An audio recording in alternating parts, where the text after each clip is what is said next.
Ontem eu tomei um vinho, tava, e quis gravar um vídeo sobre muita coisa.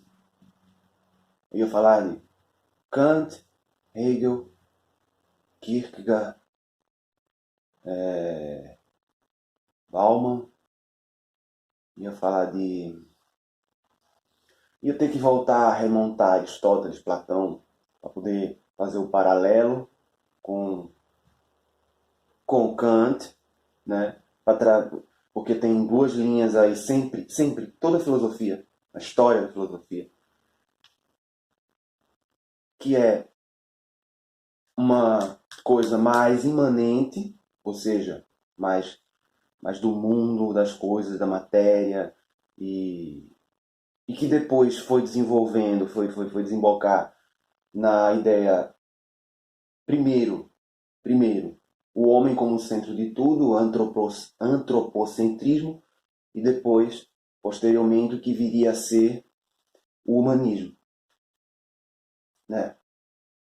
E, por outro lado, as linhas metafísicas que tratam do que vai além do, do humano, das coisas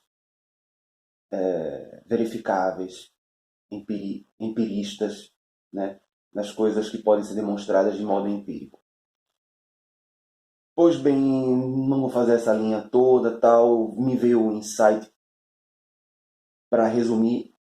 Eu vou falar de Kierkegaard, eu não sei se vai dar tempo hoje nesse vídeo, mas antes eu teria que falar sobre uma coisa que eu achei muito interessante, que vem acontecendo.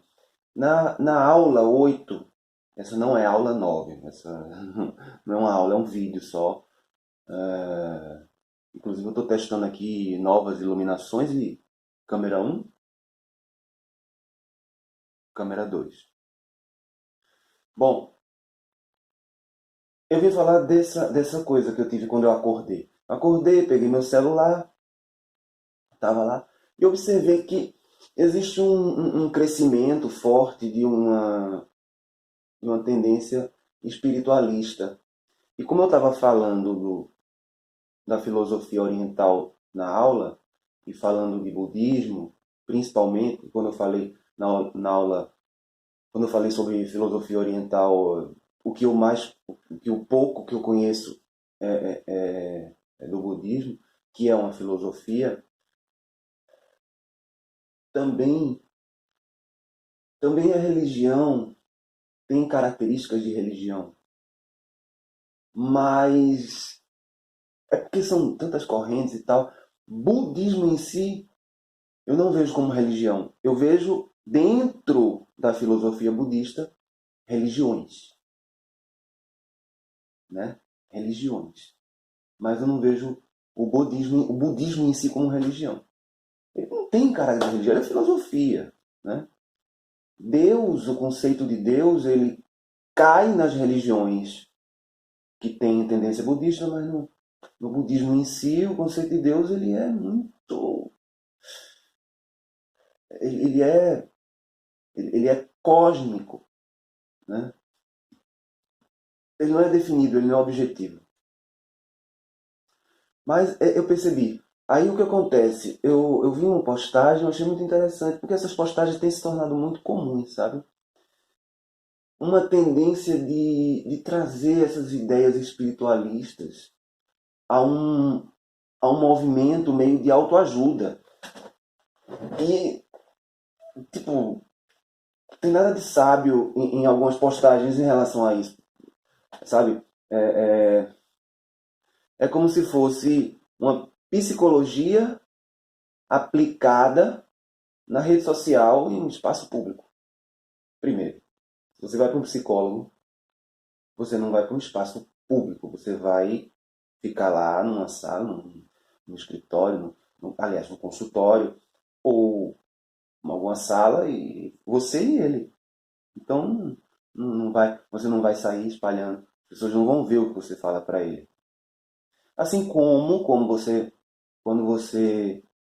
conversa com um amigo, às vezes você está com angústia existencial e você vai e conversa com um amigo.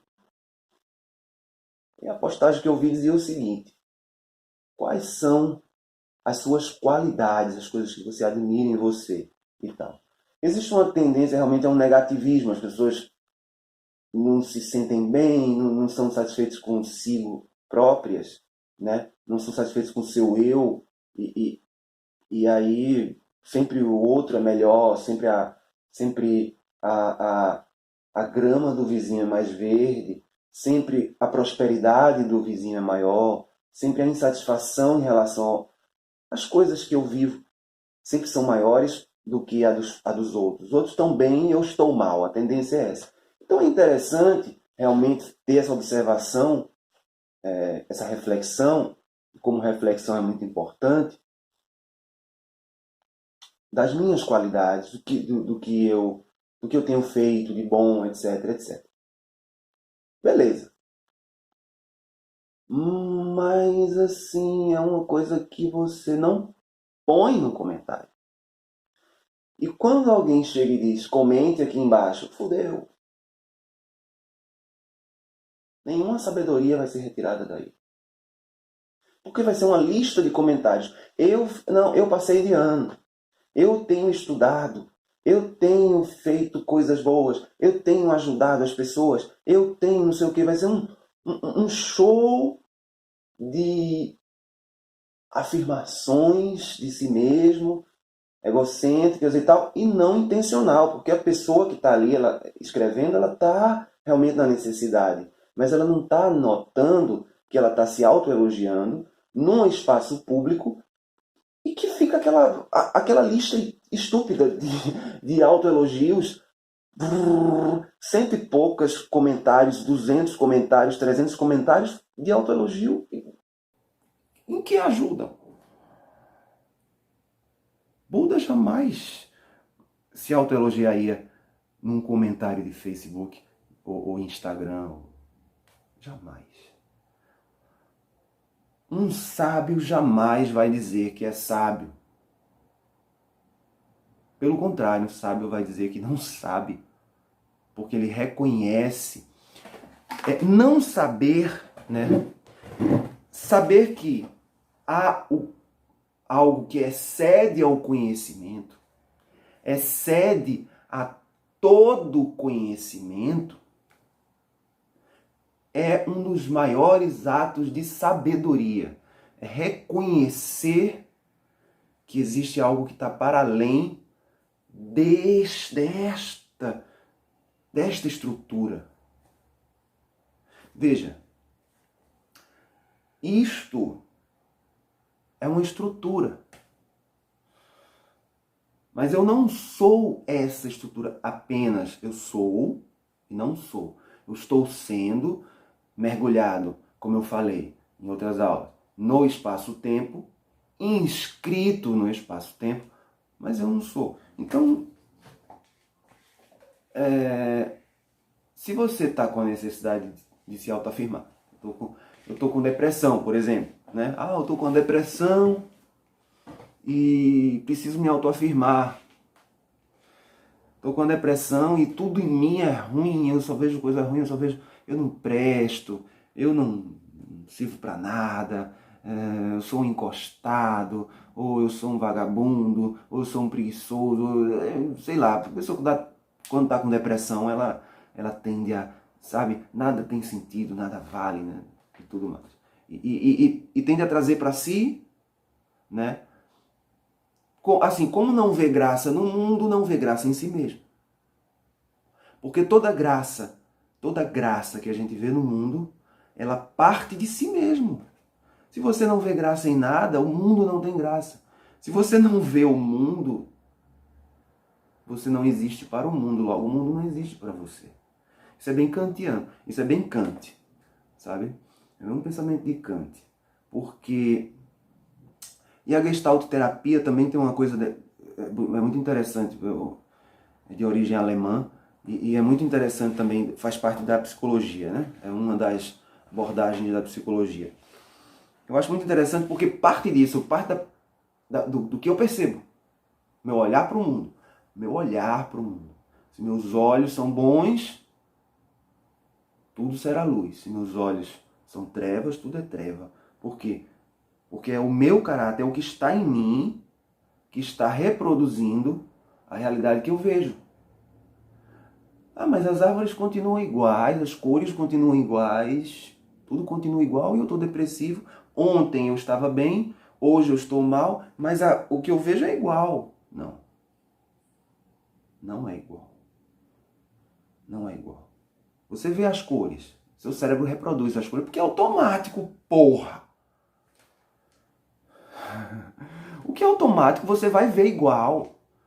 Entenda, o que no seu cérebro, mais de 90%, é automático, você vai ver igual. Você vai ver esse quadro, essas coisas aqui, igual se você tiver com depressão, se você estiver saudável, assim, se você não estiver bem, animado, ou se você estiver depressivo, você vai ver igual. A questão é como você vai olhar, como você vai interpretar, que graça aquilo vai ter para você, o que aquilo vai representar para você, o que aquilo vai te motivar, e o que aquilo vai te fazer. Porque veja, se eu estou depressivo, eu só vou ver esse quarto aqui. Eu não vou sair daqui. Então a minha visão vai se limitar a esse quadro, a essas coisas aqui, é o que está na minha frente, que vocês não estão vendo porque está do outro lado da câmera. Estou vendo para cá, né? Eu estou vendo ali o computador, estou vendo ali cadeira, impressora, então eu vou ficar aqui preso. Essa será a minha visão. No entanto, se eu não estiver depressivo, eu vou ver mais coisas. Eu vou sair desse quarto. Eu vou para a sala, eu vou para a cozinha, eu vou para a rua, eu vou caminhar na praia, eu vou para a casa de um amigo, eu vou para um almoço, para um jantar, eu vou para um barzinho tomar uma cerveja, eu vou andar num parque, eu vou fazer a mesma coisa, eu vou ver muita coisa. E você diz que o olhar não vai mudar? Se o seu corpo vai sair de um lugar para o outro, o seu olhar vai mudar. É porque as pessoas querem mágica. E não existe mágica, a coisa é simples. O universo tem suas regras do lado de fora, mas elas não estão separadas das regras que existem do lado de dentro de nós. Nossa percepção, nosso cérebro, tudo é nossa percepção. E Kierkegaard, eu acho muito interessante colocá-lo, porque para ele existe uma frase dele que eu acho muito interessante, que assim, a angústia é a vertigem da liberdade total. Então então Kierkegaard, ele dá o primeiro passo para o que viria a ser o existencialismo, que depois seria desenvolvido por Nietzsche e tal, e teria seu auge em Jean-Paul Sartre, né? Que quando se fala em existencialismo só se pensa em Sartre, né? Tanto que ele tem uma obra fininha, simples, mas que marca, que serve como marcador, né, da filosofia do século XX, né, que o existencialismo é um humanismo. E muitos o tratam como pai do existencialismo, mas o pai do existencialismo é Kierkegaard. Por quê? Porque ele parte do indivíduo. Enquanto Hegel dizia que tudo é um processo histórico, então o nosso comportamento ele é o resultado do conjunto do processo histórico. E é inescapável, essa realidade é inescapável, porque o processo histórico vai moldar cada característica minha, né? Com base naquilo que eu já falei anteriormente, síntese, antítese, aliás, tese, antítese, síntese, tese, antítese, síntese, e aí vai formando um contexto histórico, cultural, social, político, que vai formar os indivíduos de uma maneira meio que descontrolada, que não tem como controlar e que todo controle individual é ilusório. Já Kierkegaard vai para o outro lado, ele valoriza o indivíduo, primeiro, e ele vai dizer que o indivíduo, ele tem absoluta liberdade de movimento, total. E ele faz uma analogia que eu acho muito interessante, de uma pessoa num penhasco, né? O medo que a pessoa tem de cair dá vertigem, não dá? Se você estiver na beira de um penhasco e olhar para baixo, já dá aquela tontura, aquela coisa que você tende a querer se afastar. Agora, você tem dois medos. O primeiro é essa vertigem que dá, do medo da altura, do medo de cair e tal. E o outro medo é o medo que você tem já dentro de si, da liberdade que você tem de pular. Porque você é livre. Não há nada que vá segurar você. Se você tivesse, a não ser que você esteja com amigos atrás de você. Mas se você estiver sozinho, num penhasco, pode ter certeza. Se você pular, você pula. E é esse o segundo medo. Nós temos tanta liberdade que a gente pode fazer qualquer merda. Então a realidade, para Kierkegaard, é esse absurdo total, liberdade total, tudo é absurdo. Porque o que é? O que é a câmera que me filma? O que sou eu? E por que eu tenho esse formato e esse padrão? Nada é objetivo, tudo nós damos o significado. Parte de nós o significado. É interno, brota. Mas ao mesmo tempo não dá para negar que Hegel falou e que foi aproveitado por Karl Marx, inclusive com muita. Depois Karl Marx discordou de Hegel em outros aspectos e desenvolveu a sua filosofia, que foi desembocar, que foi ter sua síntese, ter seu auge na ideia do comunismo, na ideia do manifesto comunista, no Capital, na luta de classes, etc, etc, etc. Por quê? Porque você é resultado de um contexto histórico, sociocultural e tudo mais que te forma. Não dá para negar. Não dá para negar isso. Só que a gente não é só isso. Então a gente não é só Kierkegaard, nem a gente é só Hegel, filosoficamente falando. Nós temos esses dois lados. E tem uma coisa interessante. O que é que separa o lado de fora do lado de dentro? Já se perguntou? O que é que separa o lado de fora, a experiência exterior, do que eu sou, do lado de dentro, da experiência que eu tenho como eu? Não existe. Não existe separação objetiva. Tudo é subjetivo. Isso é angustiante para Kierkegaard. Porque tudo eu decido. Mesmo sendo fruto de um substrato social, de um conjunto de elementos que me trouxeram aqui, porque eu tive uma escola que me programou, que me educou, que me preparou, enfim, uma sociedade que fez tudo isso, pais, mães, famílias, amigos, etc, etc, etc. E tudo que eu digo aqui, que eu falo para você, câmera 2, e tudo que eu falo para você, câmera 1, é parte, coisa que surge de sínteses minhas, mas também coisas que eu aprendi, que eu precisei do lado de fora para aprender. Mas o lado de fora não é um lado de fora. Da minha perspectiva, o lado de fora, ele faz parte de mim, porque eu estou olhando ele tá eu estou percebendo ele entra em mim. Ele entra através de raios de luz, pelo olhar, pelo tato, pela visão. Sabe, não há uma separação. A única coisa que eu tenho certeza que te separa do outro é que você olha assim e diz, não, você tem uma consciência e eu não sei a sua consciência, eu não estou dentro de você. Eu não estou vendo você olhar para a câmera, eu estou vendo você olhar para mim. Não é assim que você vê? Você me vê? Então você diz, eu tenho a minha consciência própria de que eu sou eu. Eu me prendo, eu não saio do meu corpo. Não, você não sai do seu corpo.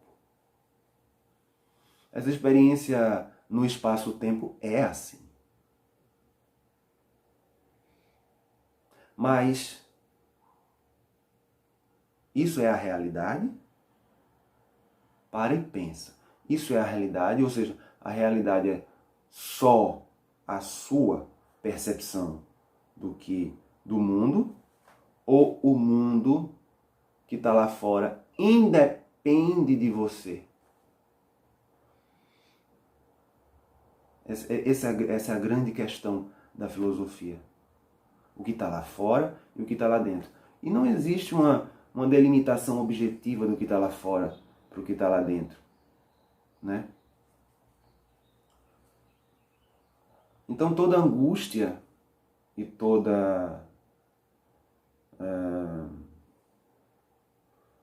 essa sensação de liberdade que deixa você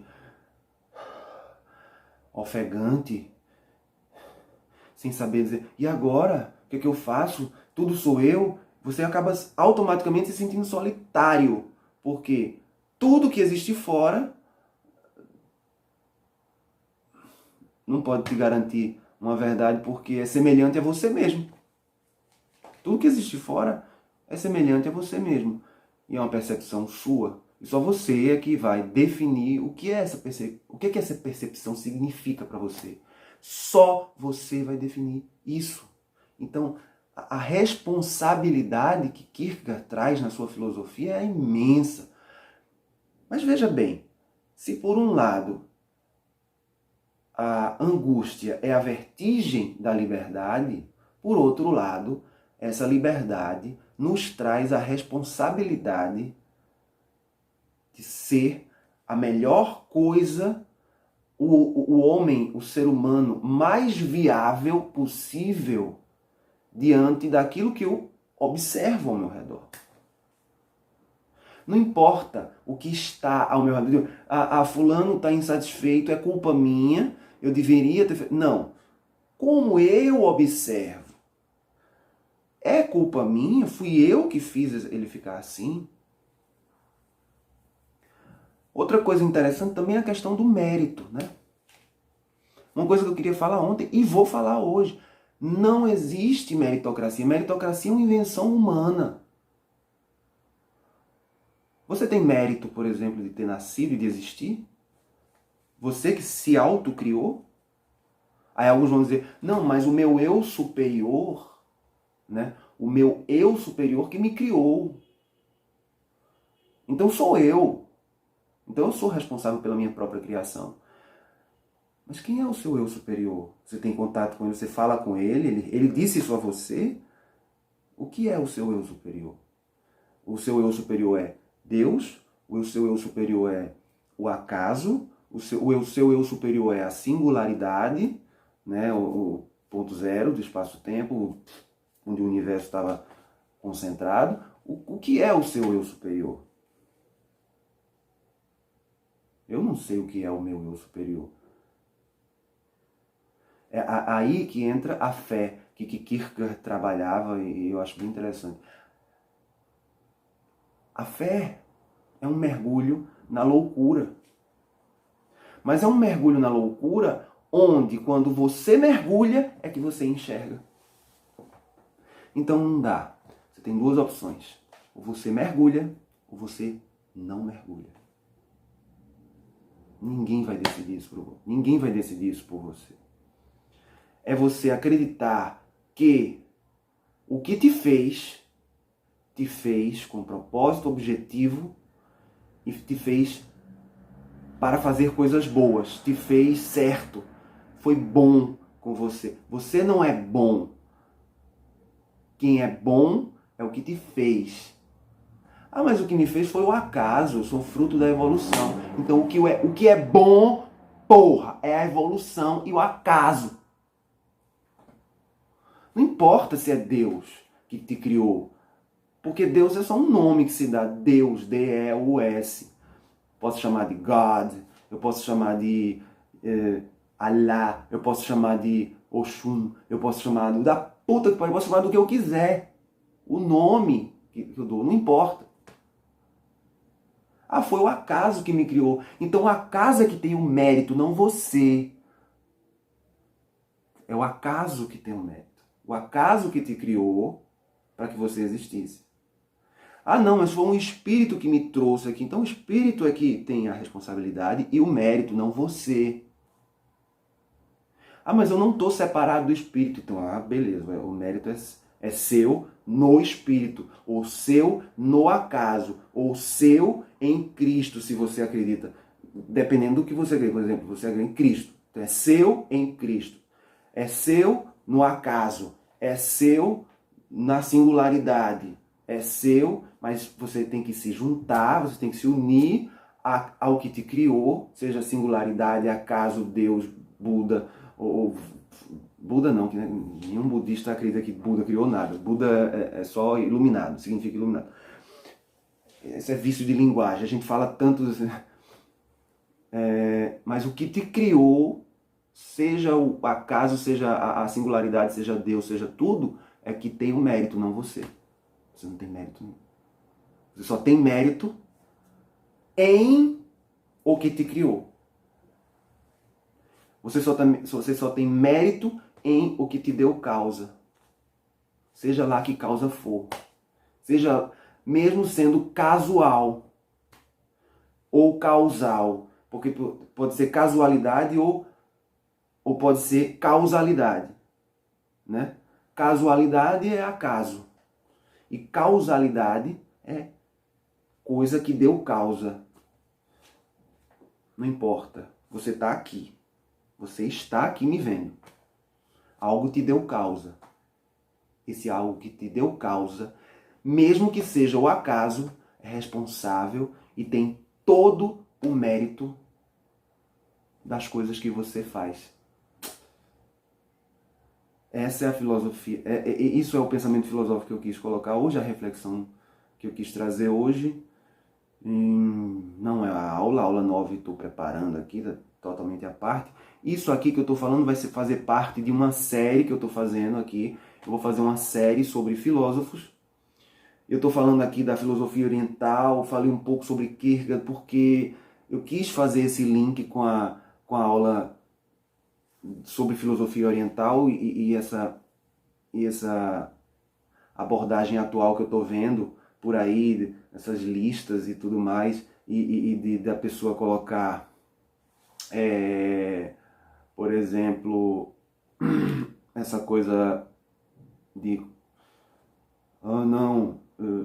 coloque aqui a sua, sabe, a autoajuda, né? Então, assim, o sábio, ele é silencioso. Ninguém é sábio. A gente busca a sabedoria, a filosofia é o buscar, a filosofia é o movimento que leva à busca, que leva ao despertar dessa consciência, dessa atitude filosófica de agora eu sou, agora eu sei. E o que eu faço com o que eu sei? E a partir daí, você faz com o que você sabe, você começa a ter insights, inspirações, e as coisas vão fluindo.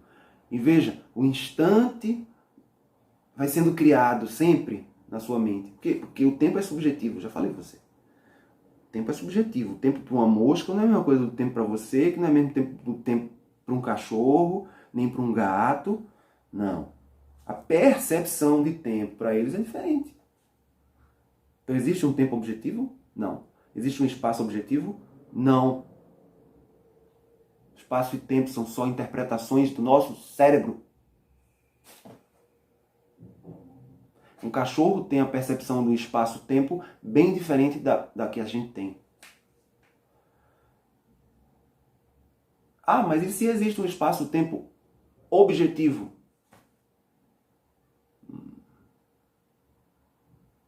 Não tem como provar. Você vai ter que ou você mergulha Eu não falo em crença, eu falo em fé. Fé é uma coisa, crença é outra. Fé não é em Deus. Fé, ela é pura, ela não tem... Fé é você assim, acordou e disse, vai dar tudo certo, eu vou fazer, vou começar e vou me jogar no mundo. Por quê? Porque eu tô animado, porque eu preciso. Porque eu acho que tem que ser. Isso é fé. Eu vou amar porque é legal, porque as pessoas... Eu sinto um movimento para isso, sabe? Eu sinto que eu posso ser uma pessoa boa, eu posso fazer o mundo evoluir, eu posso fazer as coisas evoluírem. Então, tudo isso é fé. E quando você não quer sair de casa e não quer, fica deitado, não sei o quê, é porque não tem fé. Você dorme, você se recolhe, você pronto, é isso. Simples assim. Ou você mergulha no maior caos da loucura da existência e da realidade. E aí, Sartre, sinto muito. Mas não há existência que preceda a essência, nem essência que preceda a existência. Nada precede nada. Sartre errou. Quando se fala em preceder ou suceder, nada precede, nem nada sucede. É tudo uma coisa só. Há uma dualidade criada pelo ser humano, mas é tudo uma coisa só. Essa reflexão de hoje é uma reflexão simples, estou apenas fazendo alguns testes e virá novidades por aí. Bastante novidade. E fique aí com as imagens que eu captei da água, do elemento água. Só para relembrar Tales de Mileto e das vidas que vieram da atmosfera aquática, que é diferente dessa nossa atmosfera aqui. Um grande beijo e até o próximo vídeo e a próxima aula que está sendo preparada em outra playlist. Depois eu vou separar as playlists também e tudo. Até a próxima.